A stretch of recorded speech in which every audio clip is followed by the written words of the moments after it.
Assalamualaikum warahmatullahi wabarakatuh.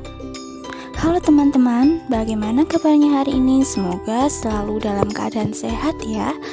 Pada kesempatan kali ini, kelompok kami akan menjelaskan hasil diskusi kami tentang pengertian pembelajaran berdiferensiasi, contoh keragaman anak di kelas, serta teori pendukungnya. Sebelumnya, perkenalkan terlebih dahulu anggota dari kelompok 1 yang terdiri dari Amelia Laraswati, Farihatul Laili, Septi Awalia Nugraheni, Muhammad Yudi Mustafa, dan Anggoro Dwi Putra.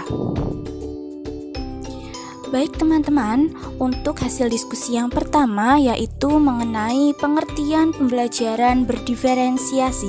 Pembelajaran berdiferensiasi adalah pembelajaran yang dikembangkan untuk memenuhi kebutuhan belajar yang beragam untuk peserta didik di dalam kelas, di mana setiap peserta didik itu memiliki gaya belajar, tingkat kemampuan, dan kebutuhan belajar yang berbeda-beda.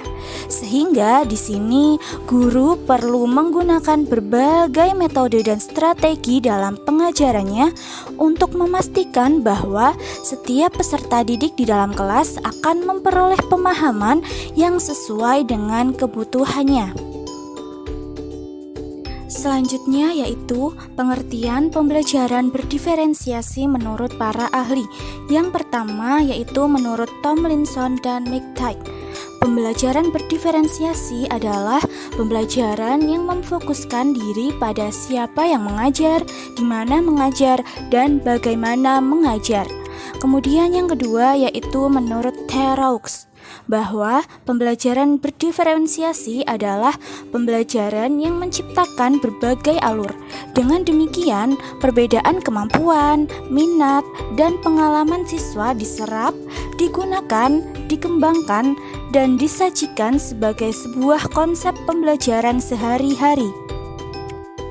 Pokok bahasan yang selanjutnya yaitu contoh keragaman anak di kelas, yang terdiri dari keragaman gaya belajar, keragaman tingkat pemahaman, keragaman minat dan bakat, serta keragaman kebutuhan pembelajaran.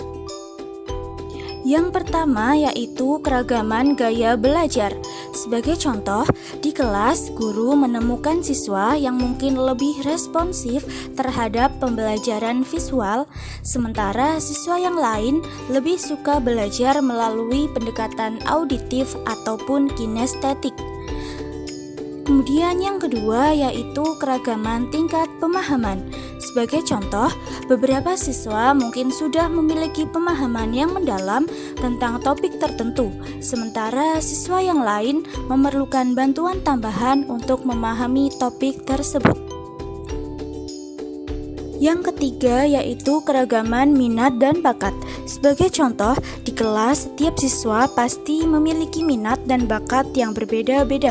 Misalnya ada yang berbakat dalam bidang seni, ada yang berbakat dalam bidang olahraga, ada yang berbakat dalam bidang sains, dan sebagainya. Kemudian yang keempat yaitu keragaman kebutuhan pembelajaran.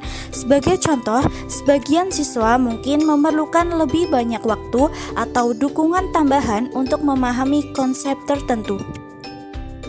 Pokok bahasan yang selanjutnya yaitu mengenai teori pendukung. Kelompok kami akan menjelaskan teori tentang sistem ekologi. Teori ini dikemukakan oleh Brown van Brenner yang menjelaskan bahwa perkembangan individu dalam interaksinya dengan lingkungan di luar dirinya yang terus-menerus mempengaruhi segala aspek perkembangannya.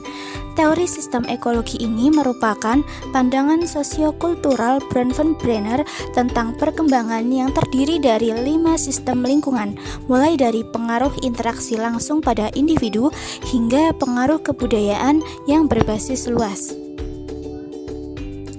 Adapun 5 sistem ekologi yang dimaksud yaitu yang pertama mikrosistem, yang kedua mesosistem, yang ketiga ekosistem, yang keempat makrosistem, dan yang kelima yaitu kronosistem.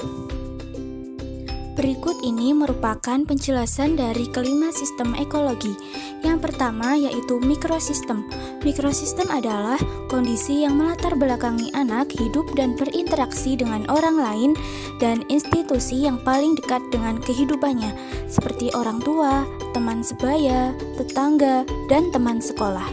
Yang kedua yaitu mesosistem. Mesosistem adalah hubungan antara dalam mikrosistem. Sebagai contoh, orang tua dan guru berinteraksi dalam sistem sekolah, anggota keluarga dan kerabat menjadi relasinya di dalam institusi keagamaan, pelayanan kesehatan berinteraksi dengan keluarga anak dan sekolahnya. Yang ketiga yaitu ekosistem.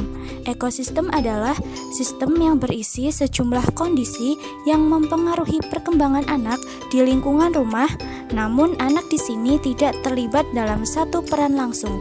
Sebagai contoh, karena adanya kondisi kemiskinan dalam keluarga, anak terpaksa harus bekerja untuk mencari uang dan tidak melanjutkan sekolah. Yang keempat yaitu makrosistem.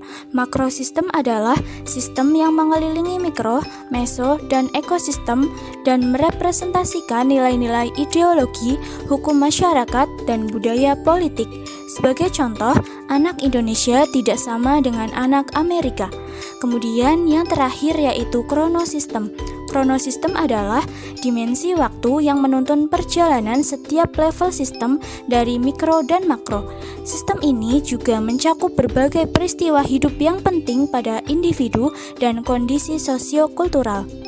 Pada penjelasan teori Bronfenbrenner tersebut, dijelaskan bahwa anak mempunyai lingkungan yang berbeda-beda antara satu individu dengan individu yang lainnya. Baik teman-teman, demikian penjelasan hasil diskusi dari kelompok kami. Apabila ada kesalahan kami mohon maaf.